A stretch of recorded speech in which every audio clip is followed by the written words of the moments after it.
Aspire പാർക്കിൽ ഇതുപോലെ Canon fire നടക്കുന്നുണ്ടെന്നുള്ള കാര്യം നിങ്ങൾക്ക് അറിയാം. അത് തൊട്ടടുത്ത് വെച്ചിട്ട് നമുക്ക് ഫോട്ടോസും കാര്യങ്ങളൊക്കെ എടുക്കാൻ പറ്റില്ല. കുട്ടികളൊക്കെ ആയിട്ട് വന്നു കഴിഞ്ഞാൽ നിങ്ങൾക്ക് ഇതൊന്ന് എക്സ്പീരിയൻസ് ചെയ്യാൻ പറ്റും. ഇതിന് തൊട്ടടുത്ത് വെച്ചിട്ട് ഫോട്ടോസ് കാര്യങ്ങളൊക്കെ എടുക്കാൻ പറ്റും.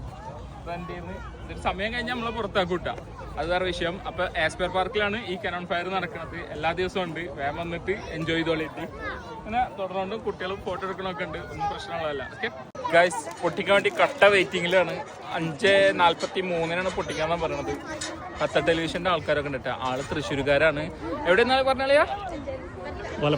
വലപ്പാട്ടുകാരനാണ് നമ്മളെ കത്ത ടെലിവിഷന്റെ ക്യാമറമാൻ കേട്ടാ. പാർക്കിലൊക്കെ പോയിട്ട് നോമ്പറക്കാൻ നോക്കണ്ടെങ്കിൽ നിങ്ങൾക്ക് ആസ്പയർ പാർക്ക് തന്നെ ചൂസ് ചെയ്യാൻ പറ്റും. കാരണം എന്താ വെച്ചാല് അത്യാവശ്യം സ്പേസ് ഉണ്ട്, ഒന്നാമത്തെ വിഷയം. രണ്ടാമത്തേത് കനോൺ ഫയറിന്റെ തൊട്ടടുത്തിട്ട് തന്നെ നിങ്ങൾക്ക് നോമ്പറപ്പിലൊക്കെ നടത്താൻ പറ്റൂട്ടാ. പിന്നെ ആസ്വദിക്കാൻ വേണ്ടിയിട്ട് ടോർച്ച് ടവർ ഉണ്ട്, പിന്നെ ഫൗണ്ടൈൻ കാര്യങ്ങളൊക്കെ ഉണ്ട്. അപ്പോൾ എല്ലാവർക്കും വിട്ടാം.